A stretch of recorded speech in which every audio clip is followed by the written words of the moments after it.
Hello, everybody, and welcome to the show. This is the Fight Insight Podcast. I'm your host, Timmy B, joined with my friend and co-host, Mr. Brian Bam Bam Barberina.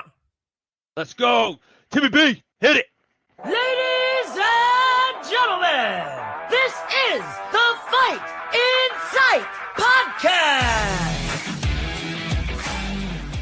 This BJJ black belt and world champion made the jump to MMA, and we have been cheering and following her journey ever since. She's now making her third appearance on the show and comes to us off the heels of the first season with the PFL, where she advanced to the semifinals.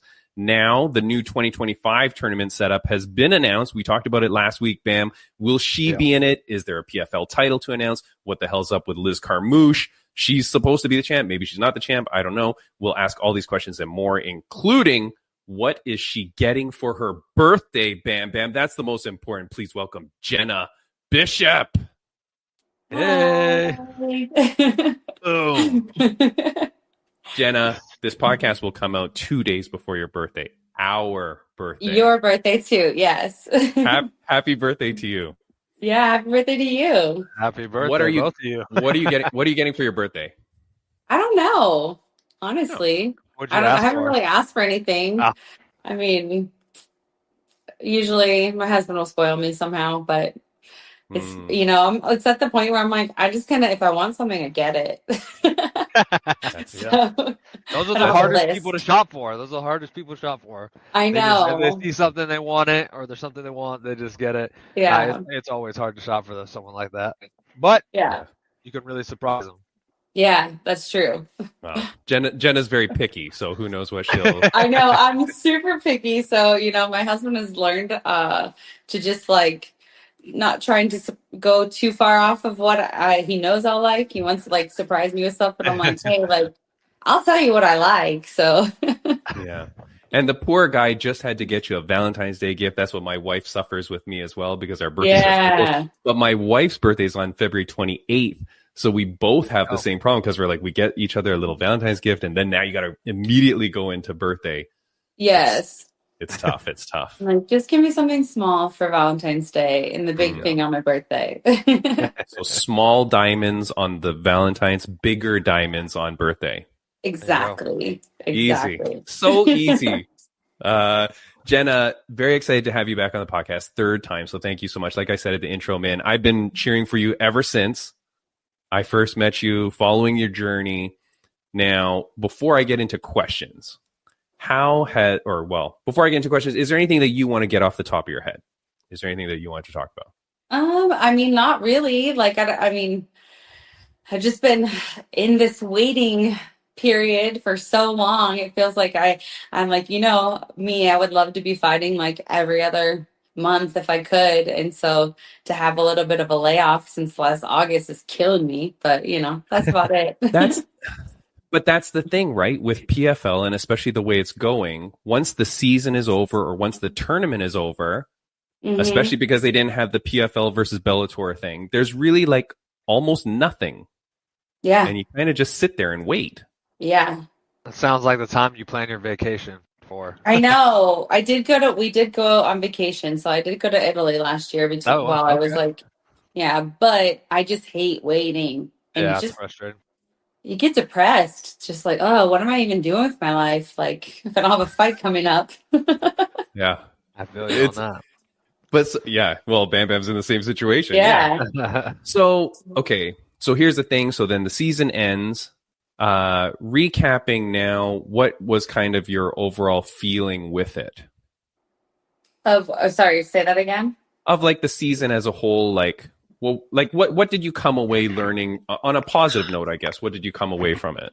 I mean, the thing that I liked is that you're really busy. Like for a while, it's just like, every like 8 weeks you're fighting. So that's nice because you don't even have time to think about like anything crazy. You just like go straight back into a camp and then you're getting ready for the next thing. So that's what I really enjoyed about it. Obviously, like the waiting time after it is like the worst, but it would be nice if I would like it like spread out a little bit more over the year, but I mean, I understand like what they're trying to do with it. So I think this year doing the single elimination makes a little bit more sense, I think, for everyone. But I don't Yeah. know. There's ups and downs to that too, I guess. Yeah, definitely think the convenience of a tournament style where you know when you're going to fight, that's definitely nice to have. Like you said, you don't have to really worry about, you go right after the fight, you're kind of going a little bit of break, right back into camp. You know you're going to have the fight again. That's nice. Single eliminations definitely, speeds things up. Yeah, for sure.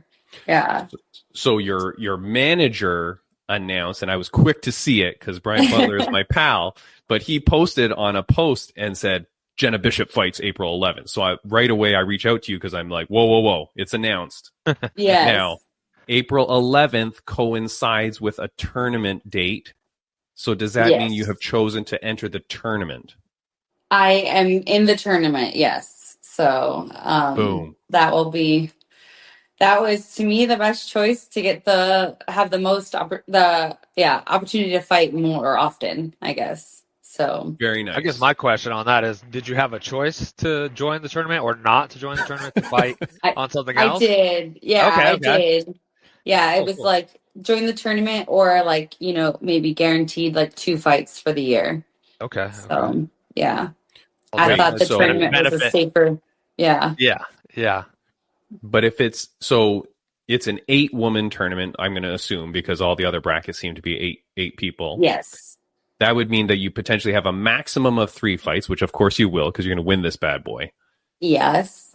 Heck yeah. But I spoke with Linton Vassell, and he's in the PFL tournament as well, and he's very excited for it. He did say that he understands that, and we're going to phrase it this way: when your opponents lose to you in the first round, Jenna, do you think everybody is guaranteed a second fight? Not that I know of. Like in a year? Yeah, I don't know. I think it's like you could just be one and done, I think, for the year. Wow. But, like there's been a lot of complaints and things from other people outside of the tournament that they were, they only fought once last year total. So that was, that was a big reason of me like choosing the tournament over a guaranteed, like, just featured fights throughout the year, because it gives me at least an opportunity, the chance of fighting more. But, a lot of people are asking for releases and things like that because they only fought like once last year. And now that, Bellator is no more, like, what does that even mean for the people who are champions of Bellator? Yeah. Well, we actually talked about that. Yeah. Yeah. Well, because we had Corey Anderson, who's the champion and fought like literally like 0 times and has no idea what's happening. Yeah. Now, to be fair, and Jen is a very smart person, Bam Bam, but I'm still going to ask this question. I believe it. Did you read your contract? I mean, yeah.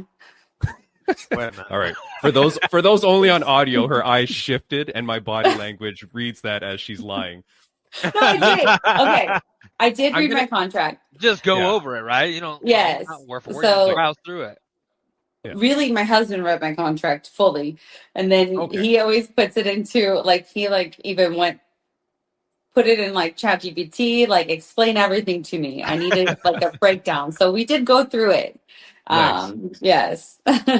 Because all I'll say is that Linton Vassell did tell us that his contract specifically says if you lose in the first round, you've guaranteed a second fight, and then that second fight would be on those featured cards. Yeah, because I didn't pay attention to that part because that's not really what I wasn't concerned about losing. Yeah. Okay. I like that mindset. Yeah, exactly. Okay, how about this though? The tournament, they're when they're promoting it, the pictures, I don't know if you've paid attention to this, but the pictures, does it say it here? No, it doesn't. Okay, this is the men's welterweight tournament. Yeah. But when you look at PFL, it goes $20 million tournament. Yeah, I don't understand that part. Each winner gets $500,000. Yes. As I told Bam Bam last time, don't worry, I'm half Asian. 500,000 times 8 is $4 million. Yeah. So where's the other 16 million? And my question to you, Jenna, is: are you getting paid 16 million to enter this tournament? Bruh, if I was, I'd be a lot happier. I'd be charging you to be on this podcast. That's what would be happening. Yeah. Do you understand that at all? I don't understand it because people kept saying they're like, "Oh, are you winning that $20 million?" I was like, "What are you talking about? It's only $500,000 for the winners now."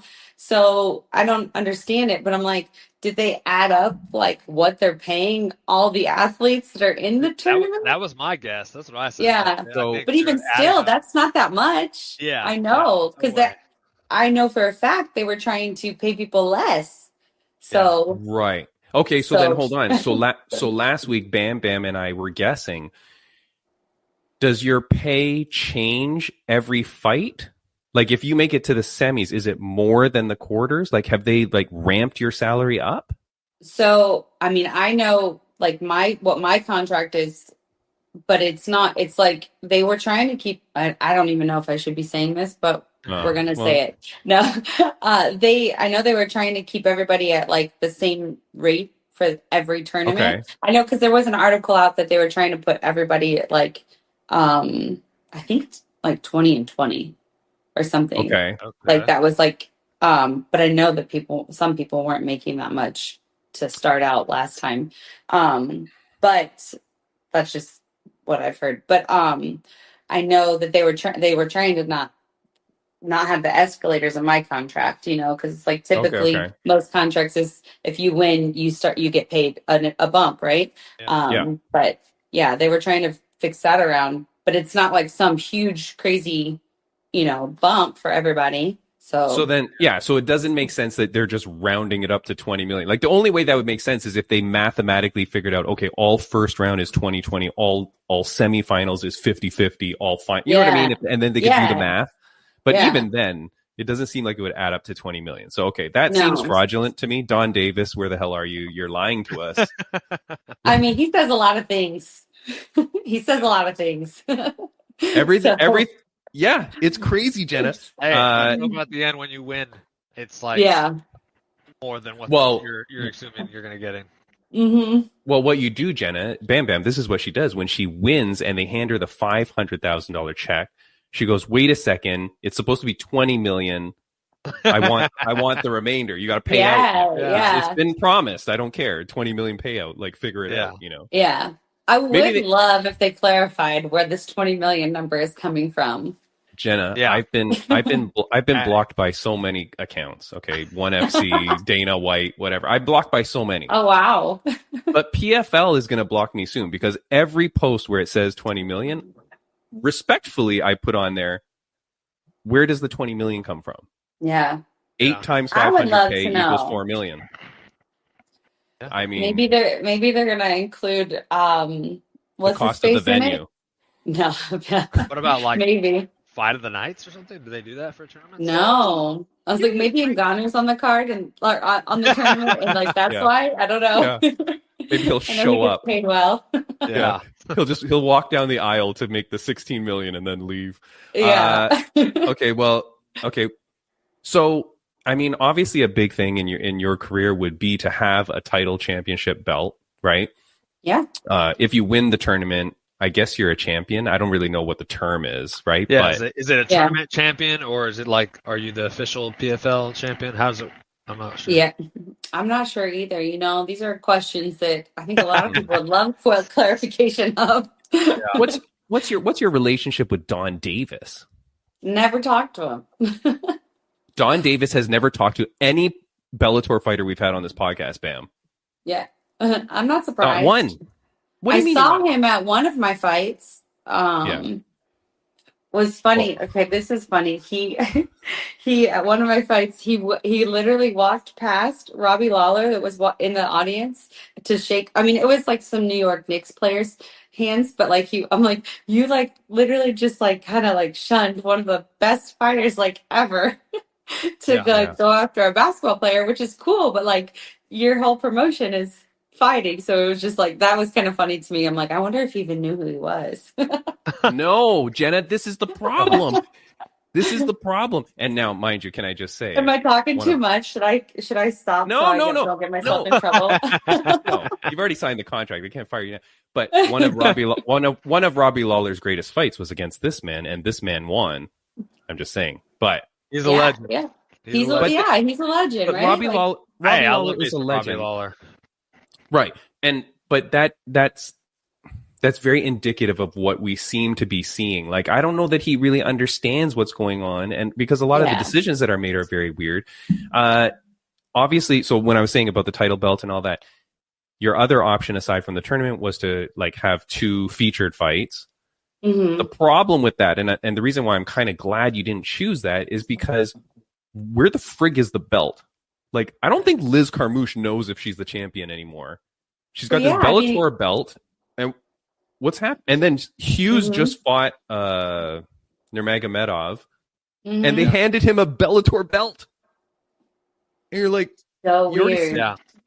Yeah, exactly. It's like you were looking. Like, because that was after they already said Bellator is no more. Yeah, exactly. Yeah. They already had the belt made up before that decision, I guess. I don't know. Well, what Bam Bam and I said is that they were still ordering it off of Temu, and it just hadn't come in yet. And they're like, shit, just give them this one. I don't know what to do. Oops. So put a Sharpie out. Bellator and put PFL on it. I mean, they were very close to giving him a Pride belt. You know what I mean? Like, they're just like, I don't know, what do we got? We got nothing in the let's hear. What? Yeah. That had to be a big decision though for you, right? Because if I can't guarantee that I'm going towards the title belt, then put me in this tournament, because I need something at the end of the day. I don't want just 2 more wins on my record. I need a trophy. I need a belt. Yeah, exactly. Okay. And do you know if Liz Carmouche is in the tournament? I don't. I actually saw her, like, she was like, we crossed paths, like, training with our like wrestling and judo coach, but I didn't get a chance to talk to her or even ask.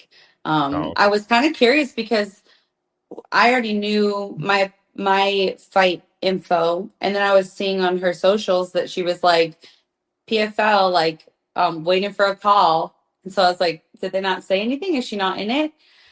My speculation was if she's not in the tournament, maybe they would do like a champ versus champ thing, because they never had the unification between Bellator and PFL for the women's flyweight. So maybe Dakota and her would do something like that.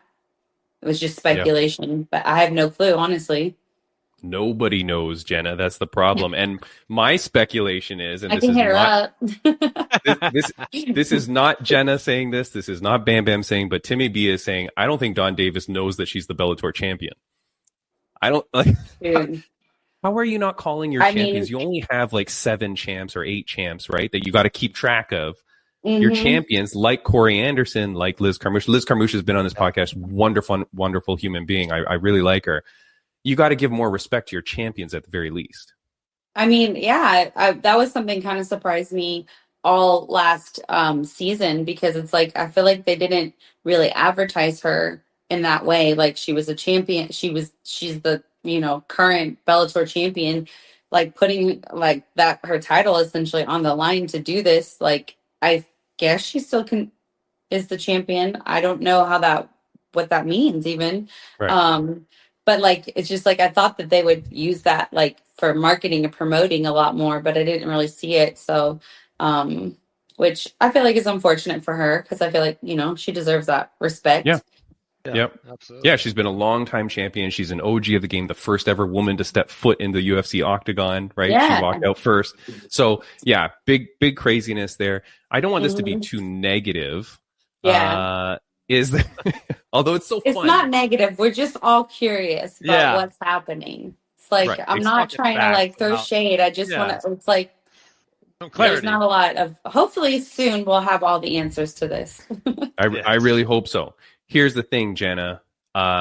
Is there a Jena Bishop PFL card? What do you mean? Yeah, what do you mean? Like I bought this in 2022. Oh. There's Upper Deck card. Okay, Jena Bishop. Oh, I didn't know. No. Yeah. I don't think many people know. I got this very cheap. But it's the full set.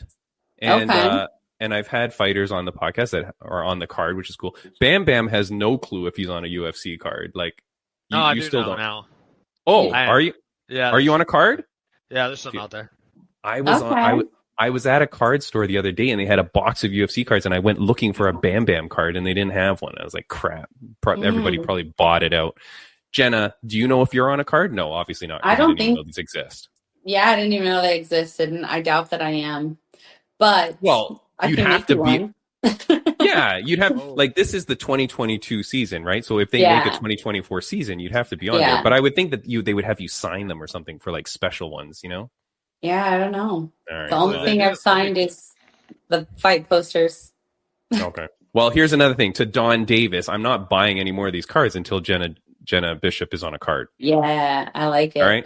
Like I'm not buying any more packs. How about your kids training? I did want to give a shout out to this because Bam Bam, Jenna is huge in the jiu-jitsu scene. She's always around like her kids and training at your gym. Jenna, how's everything going with the kids and how's life going? That's good. Yeah, like I love teaching. It's one of those things where everybody keeps telling me I need to like probably take a step back so I can focus, especially when I'm in camp, like so I can like focus on my own training and stuff. But the kids are really, really good at guilting me into like, why aren't you teaching? Oh, like what? Like even last week I was with Angela for her fight and they were like, why are you going to go? Like, oh, and so I feel guilty and I do miss them. So a lot of it's like especially when I'm in camp, it's easy to get like, you're just like tired, worn out, get crabby, just over it. And then I'll go into kids class and I know most people are like, I can't handle them, but they actually like can like change my mood, put me in a better mood. So that's good. And yeah, now they just want to, after class, like do TikToks with me and things like that. So. That's the world we're living in now, Jenna. But like, man, the videos that Jenna used to do where she'd like whip a ball and hit these kids. And now the latest video that you put out, Jenna, I loved it. Where you like, I don't know. I don't understand. Is that like something that people are doing? But like you're looking at the camera and then every now and then you're just kicking the kids or like tapping. Yeah, it was like there's like a little bunny like that did that. It was like they were some TikTok video that was like a bunny tantrum. And it was like when the bunny got mad, it would just like huff and like throw a little like kick. Like it was so tiny. It's cute. So I was like, that's perfect for me to do with the kids. Yeah. Nice. It was good. I love that you do that. I love that you're still integrated there. And I really like that, obviously, like with your team, you know, and congrats to Angela Hill, man. First ever split decision victory she's come away with, right? Like always on the wrong end. Even though she has all the stats on her side and all of those other split decision losses, she finally got it. Yeah. And I still don't think it should have been a split decision, but you know, sure. At least she got the win. So well deserved though. That girl, you know, like when you look at her career, so incredible because she goes into the UFC, right? Does decently well, but then gets, what do you call it? Like doesn't get renewed on her contract. Yeah. Goes back to Invicta, wins the title, then makes her way back to the UFC. And now she's been like such a long-standing fighter on that roster. Yeah. It's crazy. And she's kicking ass against like top people constantly. Yeah. I don't know. That's very cool. Very cool for her. She's super inspiring. Like I love having her like as a training partner. You know, just the work ethic and it's like we don't stay complacent, you know? It's like always trying to add new skills and improve and get better. And I think when you've been in the game for that long, it's like a lot of people are just cool staying where they're at. Let's just put a game plan together for every fight, you know, new opponent. But it's like, nah, like we're gonna get better. We're gonna improve and just, you know, try and be the best version of ourselves. And like Angie is clearly making like crazy improvements in her grappling and you know she's a brown belt now in jiu-jitsu, so super proud of her and like she's awesome. Yeah, it's absolutely amazing. Here's a funny question. Do I have to pay you for this interview, Jena Bishop? Not yet. Okay. It's your birthday present. Okay, this is my birthday present to you. Oh my god, thank you so much. You know, it's so weird because like I've been doing this podcast now 5 years, right? This is episode 211. I've only ever been asked to pay someone for an interview one time. And then that fighter later turned around and did it anyways and was like, no, I'm going to do it. But I reached out to someone today and they were, and I was like, you know, I'd love for you to come on the podcast. I saw you do this thing that she did. And she writes back and goes, is there a monetary thing here? And I played it off like kind of like in those movies where like those movies where like the two prostitutes both take each other to a hotel room and then they both think that they're going to pay each other. I don't know this movie. I don't know those movies. Anyways, Yeah, it's happened in movies. So I said to the girl, I'm like, do you mean if you have to pay me for the interview? She's that's like, awesome. I love it. And she's like, no, like you would pay me. I'm like, oh, well, no. Like, why? Like, Yeah. At what point, Jena Bishop, do you start demanding money for interviews? I think that it depends on the person, right? If it's a pain in the butt, then you need to pay me for it. And that's like, I would only ask for money if I don't want to have to do it. Like I'm gonna like, try and talk myself, I guess, price myself out of it. Yeah. Okay. Yeah. Well, I mean, like $1 is too much for me, right? Because I'm like, yeah. The interview. I've met literally over 211 incredible fighters and people that I end up calling friend, Bam Bam, you, like all these other people that are so cool, right? And it's just weird, like when this one person, it was so random. And I was like, oh, is that a thing? And then I think, like, how many people are paying you for an interview too? Yeah, I don't know, especially in MMA. She's not in MMA. Weird. Oh. She's a jiu-jitsu person. I was like, okay, that makes more sense. Really? It does make more sense? Yes, just because they have unrealistic expectations of what should be, So I don't know. Yeah. I kind of wanted to I wanted to ask like how much, because I wanted to see like what like what is the amount that you think? Fight week stuff, like doing interviews fight week, them paying or the promotion paying you to do the interviews fight week. Yeah. But I think that'd be cool. Like it's part of your job while you're doing there. But I think if Fight Psych asked me to be on a podcast or someone else asked me to be on a podcast and I'm okay with it and willing to make the time for it, then that's on me. It's on my personal time. So, I mean, I don't see why you would have to pay me for that. But I can see like, stuff for the promotion, yes, you're fighting for fight week stuff for sure. Like I can see that, like, but that might be on the promotion side to pay you for it too. Yeah, for sure. Yeah, I agree. Strange. It's weird though. But anyways, like people in jiu-jitsu, it's like they will enter tournaments where you have to pay to be there, like the world championships, IBJJF, it's like you have to pay to do that, or you just fight for free. But then when they do like a super fight on one of these, promotions, and they ask for like obscene amounts of money, where I'm like, how does that like make sense? This promotion's not even gonna make that money total. Like they're like barely, breaking even. So you're gonna fight for free in a tournament, but then for one fight, you want like 50 grand, like on this small promotion, like trying to make it up. I don't get it. Yeah, they got to pay the venue costs. That's the thing, right? I guess. I mean, no. Wait, you're saying no. That didn't make sense. You're saying the fighter is demanding money. Yeah. Yes, like amounts of money that just don't make sense for the promotions that they're in. Yeah. So, well, there's not enough money in jiu-jitsu yet for that to be the pay. Yeah. That is just crazy. Anyways, Jenna, I really appreciate your time. I've kept you way too long, but I do want to say thank you so much. I'm so excited for you. I'm excited for you to be in this tournament.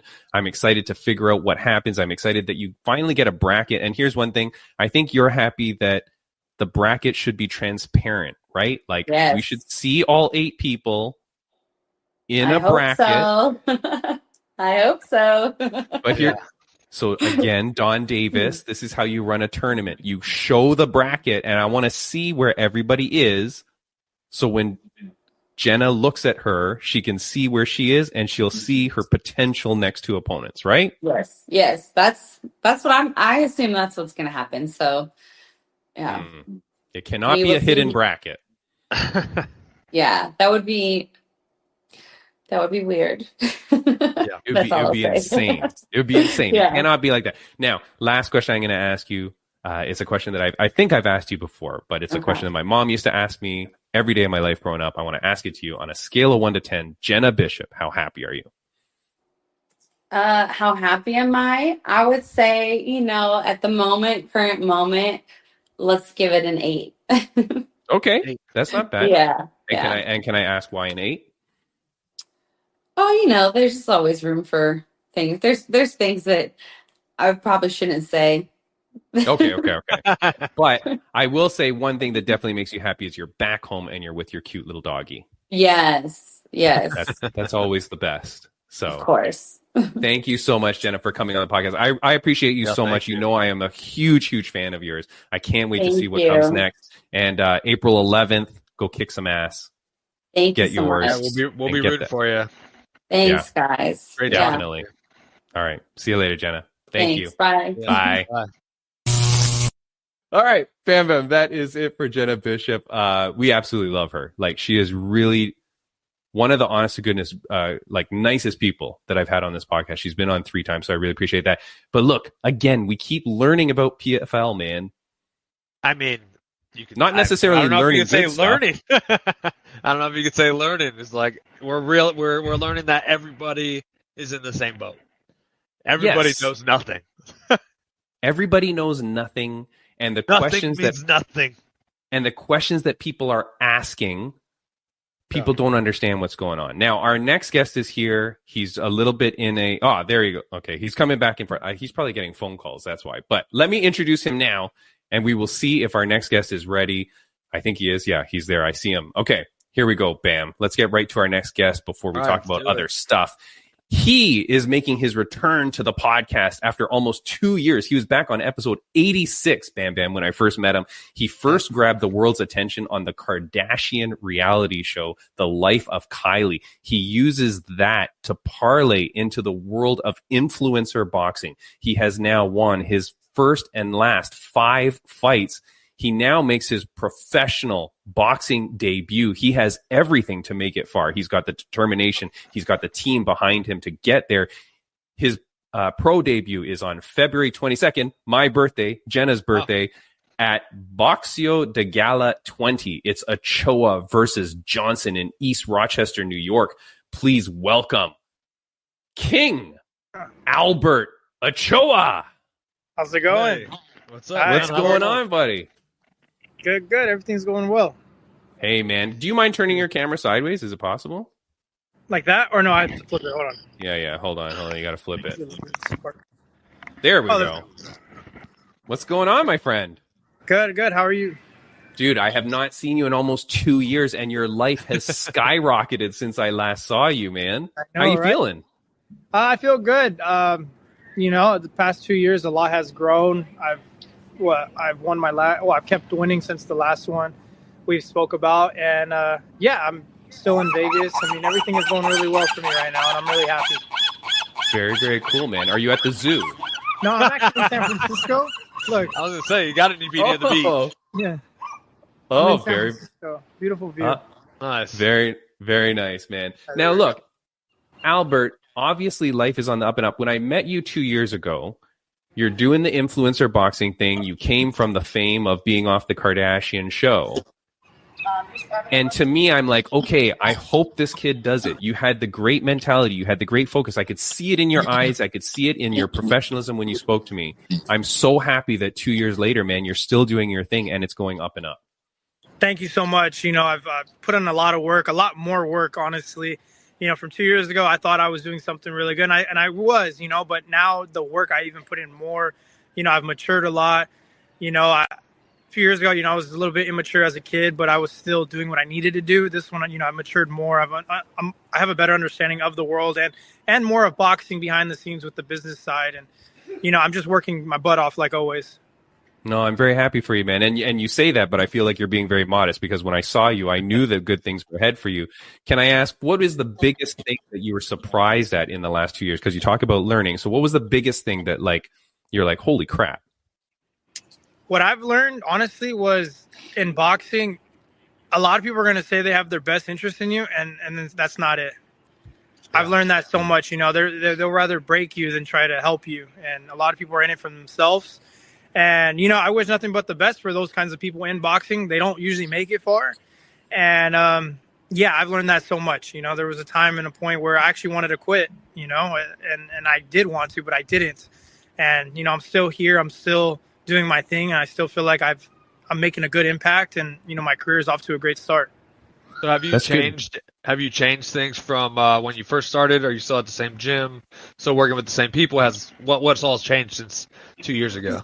A lot has changed. I'm with the new team, new trainers. I've grown. My grown man body's coming in now. So, yeah, a lot has changed, but I feel really good. I've gotten a lot better, a lot smarter in the ring, and overall, I feel like I'm just stronger mentally. Awesome. Yeah. That's good for you, man. I was speaking to a fighter today that was moved from Spain to the Team All-Stars in Stockholm, Sweden, where Gustafsson fights, right? The MMA guy. And she was saying the thing, man. She's saying, at some point, whether it's because of good things or bad things, you have to grow, you have to evolve. And like wherever you are with your team or whatever, everybody should be wanting the best for you. And if that means moving on, then everybody should be encouraging that. So I'm glad that you're able to do that. What team are you with now, and who would you like to shout out? Well, right now I wanted to do this camp in the Bay Area, which is why I'm here by the ocean.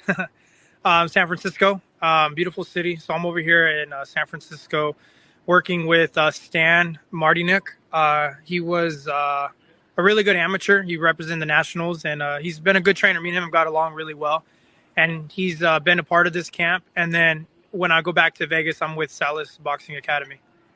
Very, very nice, man. Congratulations. And now you're making your professional debut on February 22nd. It's my birthday, so thank you for the birthday present. I will watch. Make sure to watch it. You got to watch it. Of course. Dude, I've been supporting you ever since I met you, man. You're such a good guy. Thank you so much. What made you decide to turn pro now? How did that decision come about?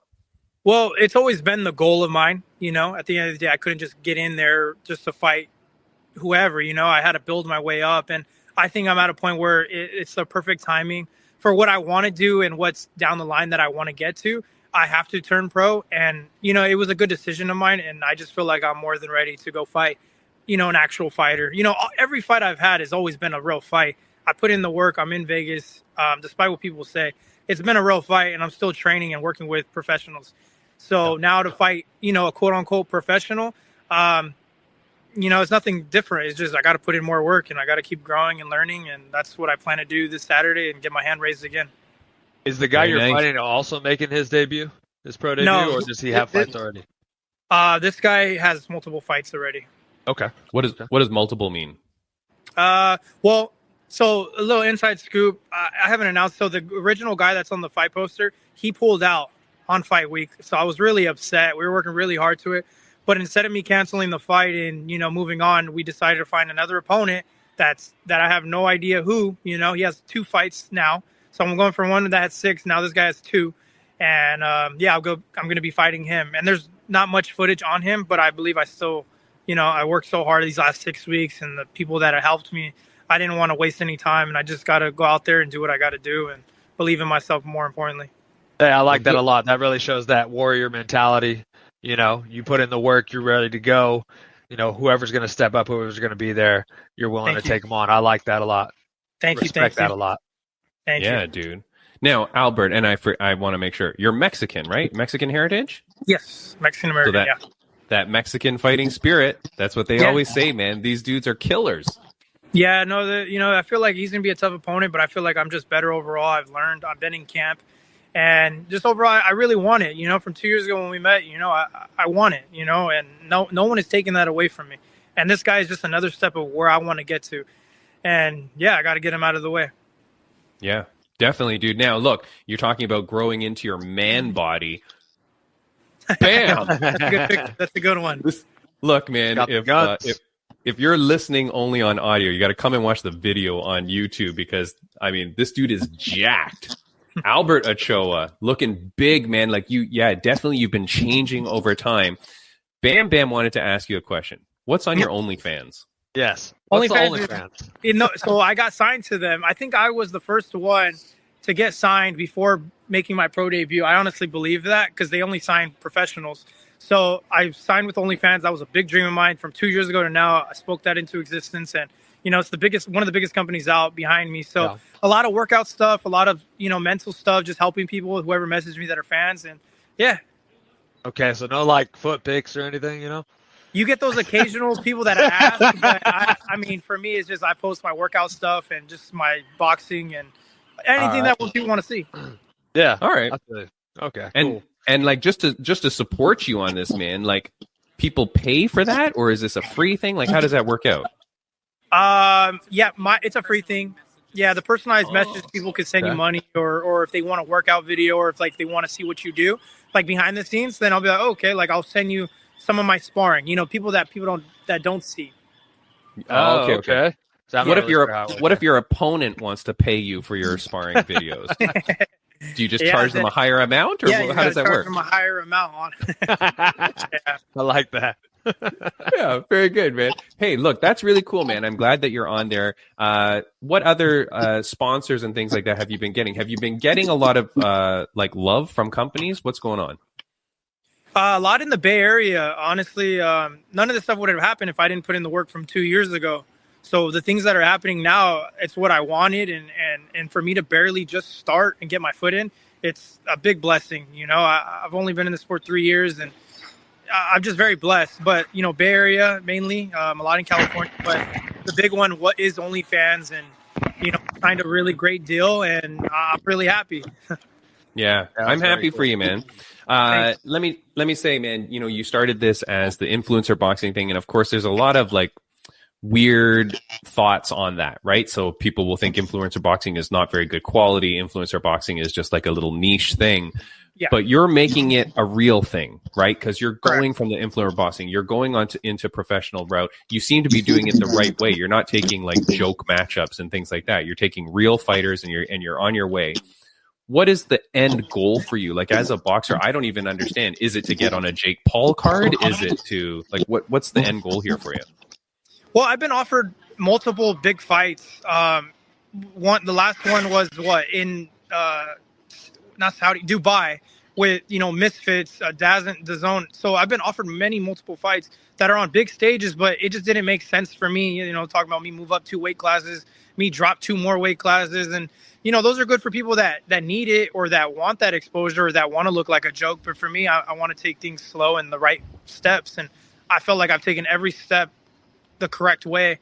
And to be on a Jake Paul card, yeah, that would be great. That would be fun. But right now, that's not my goal. My goal is to win this fight this Saturday, and then eventually fight a UFC guy or someone in that caliber as well. Because at the end of the day, they have more experience than me. When I fought a year ago, I called out Uriah Faber. I don't know if you saw that. He's a former UFC guy. We're in the same hometown. It'll be a big fight. I still believe that's going to be a big fight. And he wants to do a boxing match. So to do it in our hometown at the arena, I definitely think it's possible. But I have to turn pro, which is why I'm turning pro, to get that more of a possibility. Because when our teams talked, he's like, dude, you're not even a professional, and I would beat you up. So I'm like, okay, well, let me get this out of the way. Let me get another few guys out of the way. Then we're going to make that happen. That's the goal of what I want to do. And then just keep fighting whoever wants to step up. Dude, awesome. I love it, man. Yeah, that's a great that is a great call out. That's a great call out. It's a smart call out. It's a realistic call out. Yeah, is what I like. So yeah, good for you, man. Dude, I really appreciate you taking the time, man. Of course, this is fight week for you, so I'm so excited for you. Congratulations. One last question I want to ask you. I'm getting feedback on my mic. I apologize. Can you hear that when I'm talking? I can. Oh, just on me? You can? Okay. Yeah. Albert, I'm going to ask you, my friend. I saw this in the news, and I don't know if you're up on this. Boxing has been contested at every Olympics since 1904. It's not on the 2028 schedule. Were you aware of this, and do you have any thoughts about that? I actually wasn't aware of that, but my thoughts on it, I mean, boxing has changed, especially like the Olympics and all that, and what they're pushing the narrative. I mean, I won't go into too much detail about it, but some people accept it, some people don't. And then just a lot of boxers. I mean, boxing has changed a lot. There's not, back in the day, people used to look up to these fighters.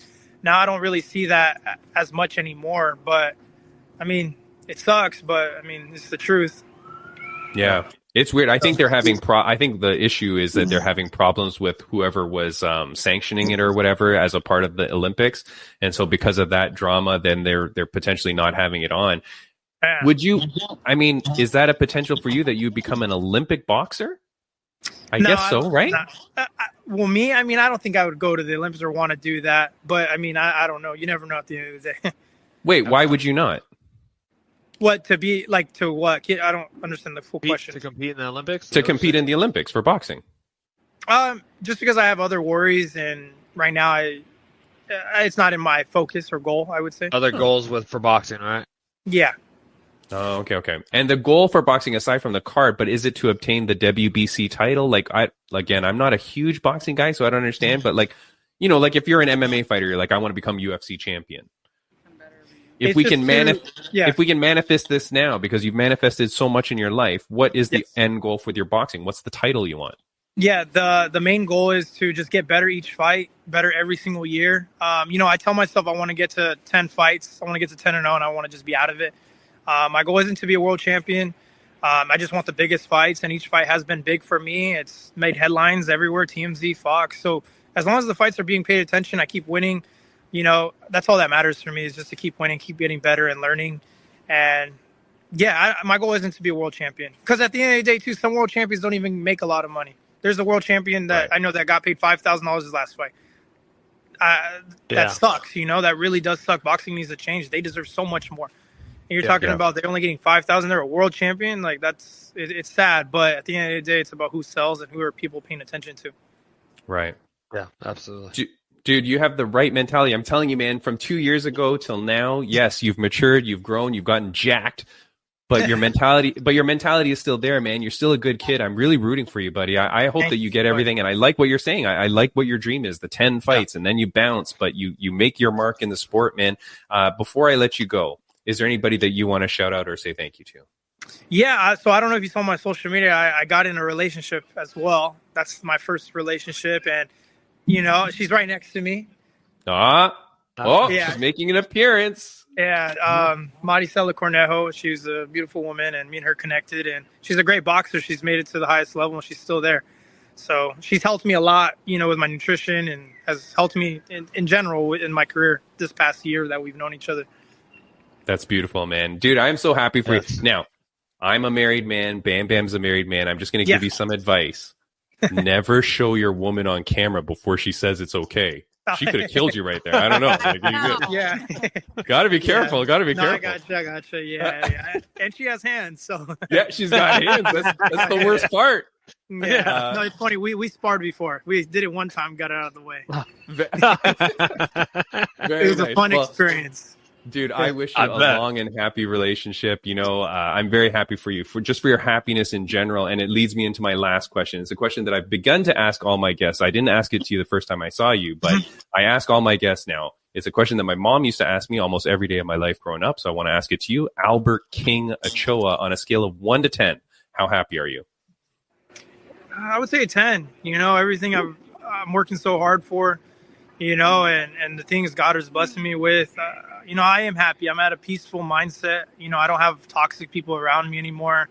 I don't have fake people around me anymore. Everything has been going really well for me despite the ups and downs, but that's going to be life. But, I'm really happy, and I recommend anyone to just be happy and be yourself and just go after what you want in this world. And that's what I've been doing since I was a kid and since I was 17, 21 years old, 2 years, and now I'm here, but I still want more. So, I'm really happy because the work I'm putting in is paying off. Dude. Good. How old are you, if you don't mind me asking? I'm 37. I just turned 25 now. Yeah. 25. Man, well, I have to say, it's been great talking to you.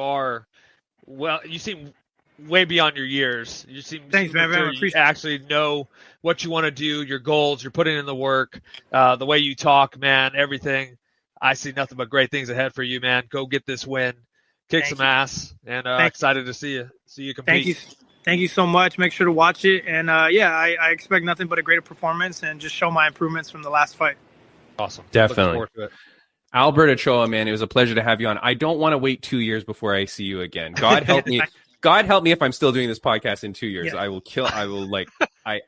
not want to do. Busy, and then we try to make plans, and those things are different. So I definitely understand both sides, and everything is good. We won't wait another 2 years. We will not. I will see you soon. Go get that win, man. I'm so happy for you. When you win, don't forget to thank the love of your life over there. Thank you. I will tell her thank you. I gotta take her out after the fight. Exactly. Yeah, there you go.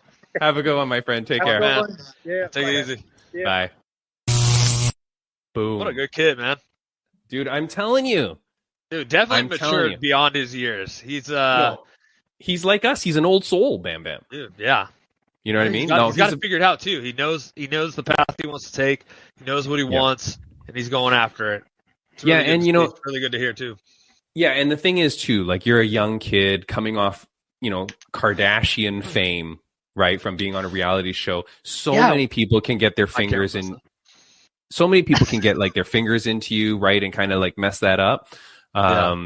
I think that, he had moved to Las Vegas too. And when I had heard that 2 years ago, I was like, like City of Sin, young kid, way to take something like that with all the fame of the Kardashians and stuff, take that and catapult it into something. That's right. So, man, pat on the back for him. Yeah, absolutely. I'm happy for him. I really like that kid. And again, like so polite and friendly and nice and well adjusted. So I'm really happy for him. And now he's got a good girl with him. You know what I mean? Who also is a boxer. That's also very important because knows the life, knows what it takes, knows the training. You know what I mean?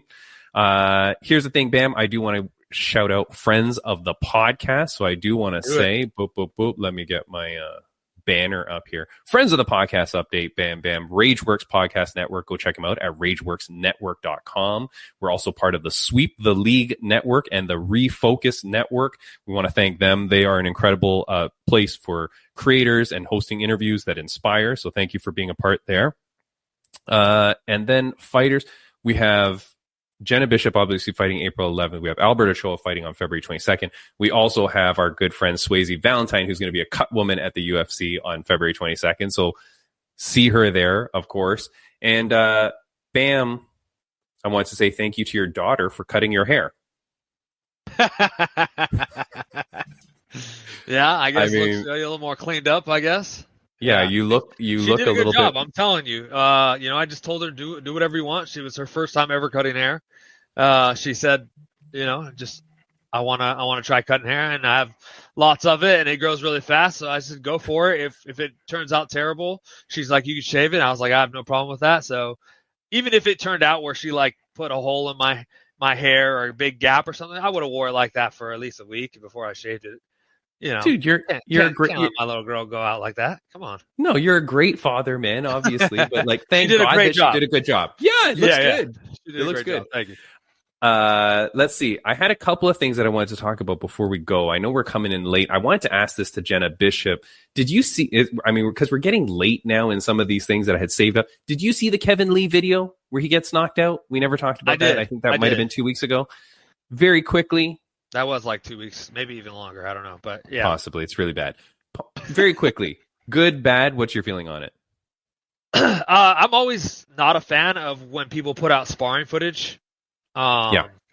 Especially it's different if they like asked and you're okay with it or whatever, something like that. It's fine. But when someone like leaks sparring footage that's not supposed to be out there, that always irks me. Also, it doesn't look, you could tell in the video, Kevin Lee's not throwing that flying knee with bad intentions or anything. I mean, it honestly looked like he was just like, hopping towards them because he didn't want to obviously try to run at him and throw a flying knee or whatever.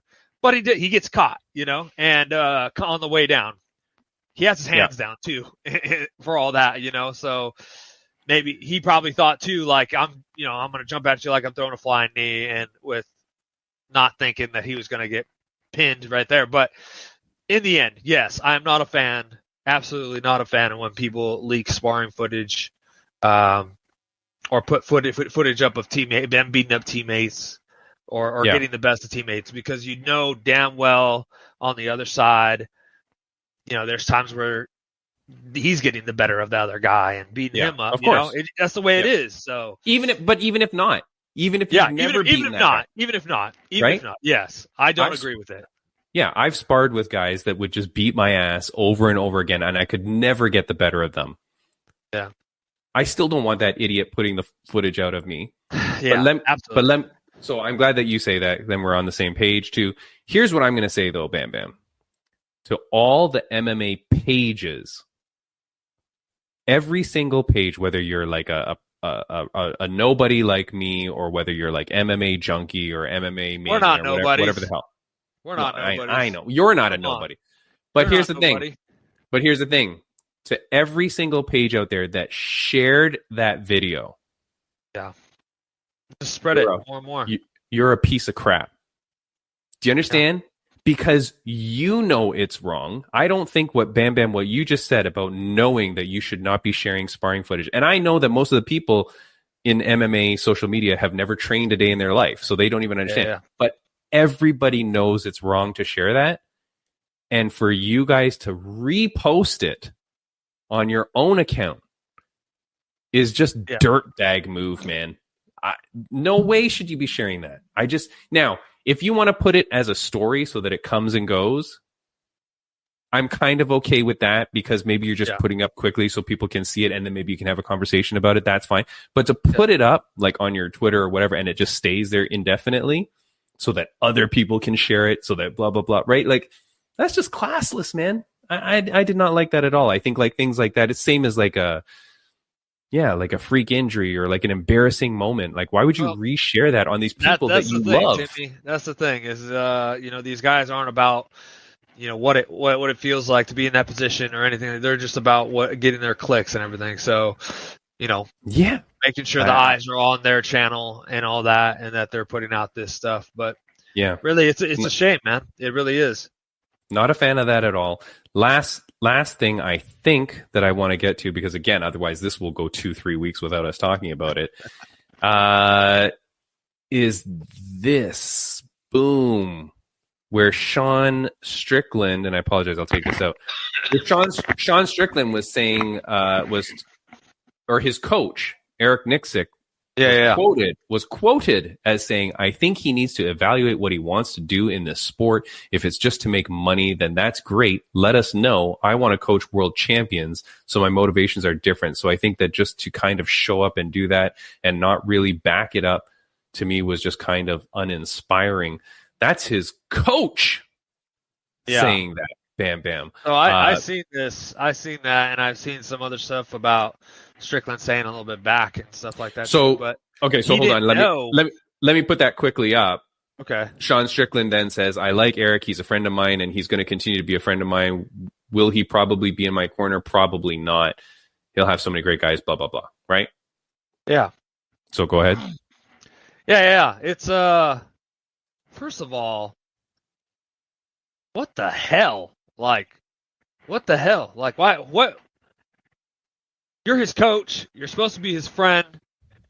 Supposed to be his coach. Yeah. You're in his corner, all that. Why are you going out and making a statement like that? Why? What do you think that's going to do? Why do you think that's a good idea to go do that to your friend and fighter? Yeah. Instead of talking to him personally, behind the scenes, having that conversation, having that heart-to-heart. Like, what are you doing? Absolutely ridiculous, I think. Like, whatever. He may be a great coach and everything, and he's done great things for Strickland too, I'm sure. And like he said, they're still going to be friends or whatever. But I think that's a fucking bitch-ass move and fucking stupid. And I didn't mean to lose it like that. But, I mean, that's sorry, man. So the thing is that I don't know where that quote came from. I didn't bother to look it up. And normally what I do when I see like weird quotes and things like that is I try to listen to the contexting which is given, or listen to the whole interview or something, so I can get a little bit more, right? Yeah. I didn't do that in this case, but I haven't seen anyone say that, oh, this was taken out of context. Oh, he was saying blah, blah, blah. Oh, the sentence he said before that was that I love Sean Strickland and I would never say this. Okay. But, so I don't know. Like, normally I do my research, you know me. Okay. So, I know you. So that's okay. Maybe there's some like. But I don't think so. I don't think so. Yeah. You know what I mean? I don't think so. And I agree with you. I think it's very weird, like when someone would throw someone out like that.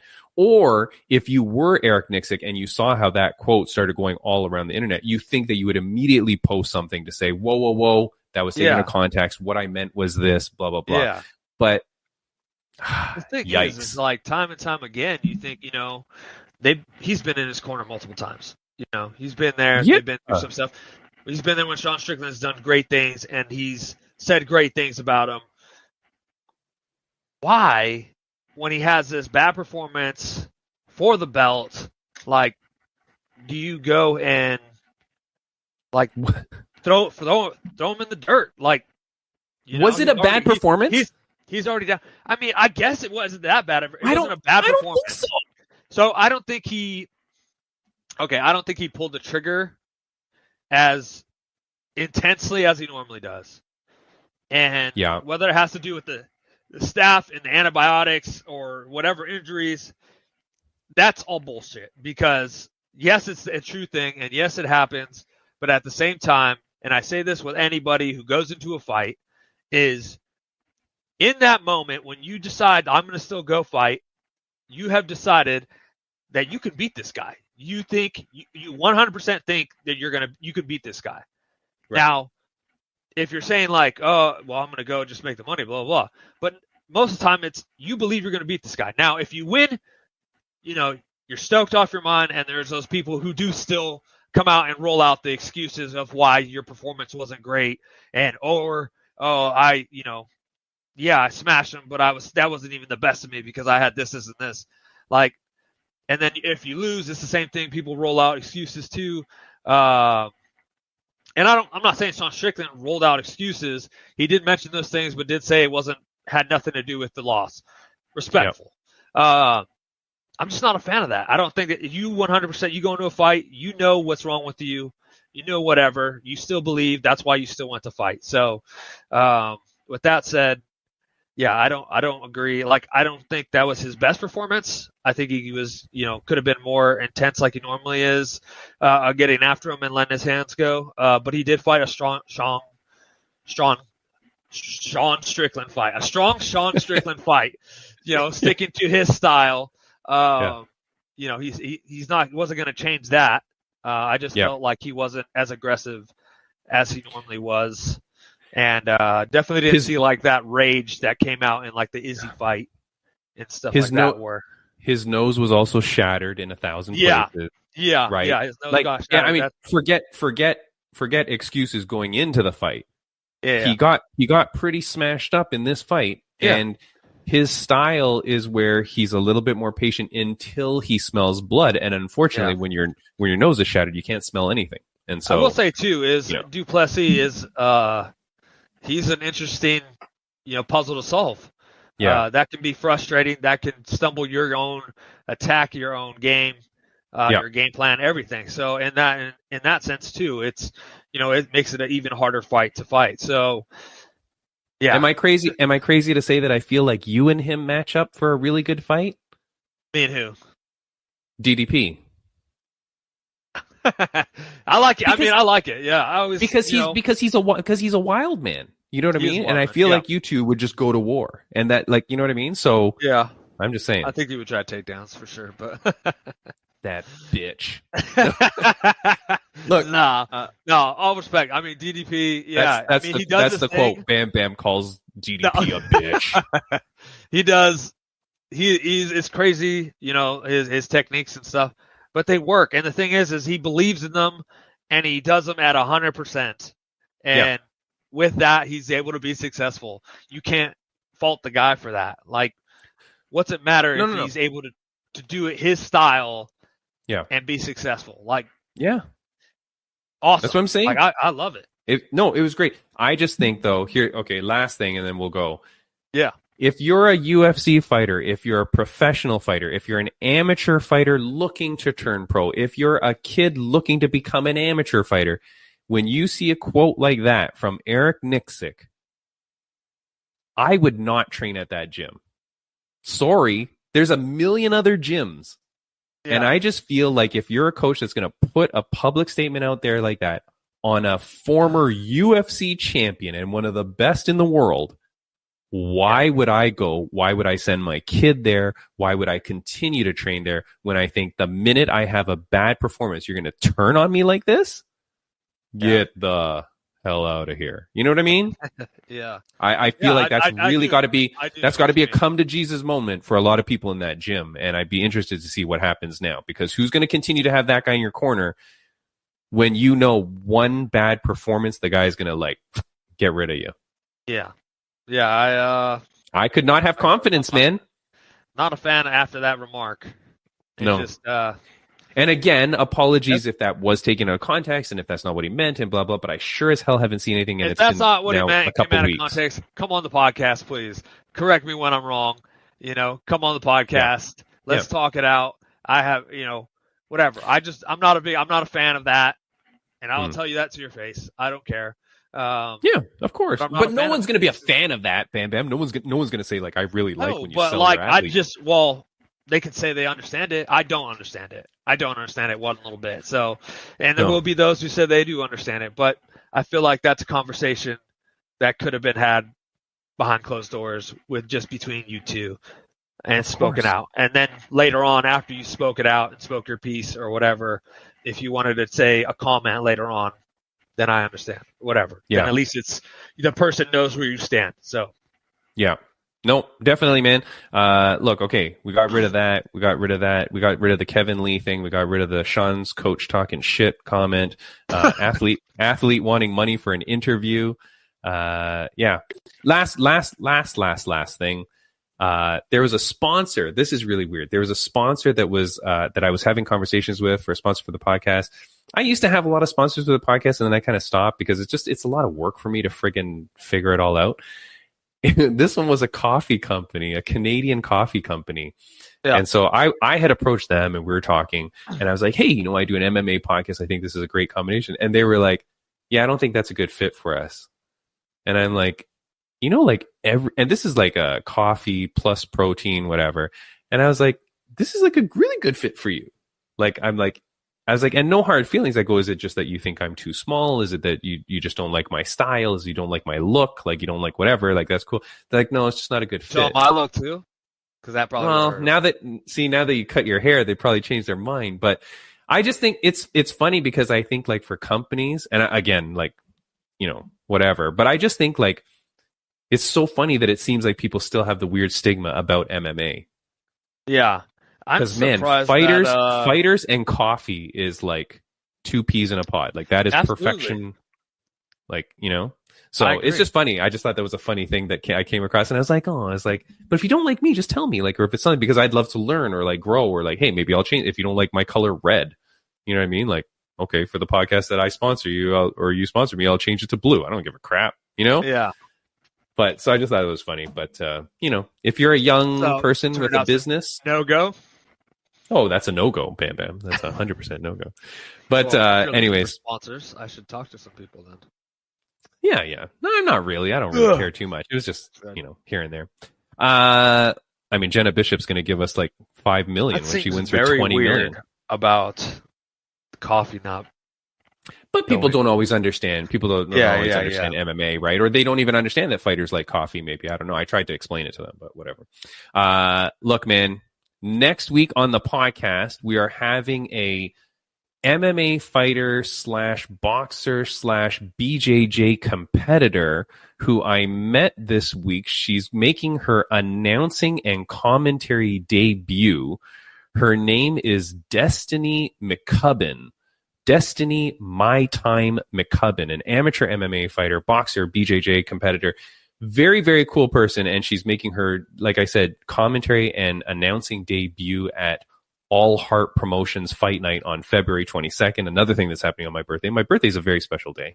Anyway, she's going to come on the podcast, and awesome. We will talk with her. We're going to see how her experience was, what she learned about it, what she's doing, and very excited to talk to her. So next week we'll have that. Bam, bam. Very cool. That's it, my friend. That is it. Thank you, buddy. Great day. Very busy day. Hope you all enjoyed the podcast today. So do I. Good one. Goodbye, Bam Bam. See ya. Bye.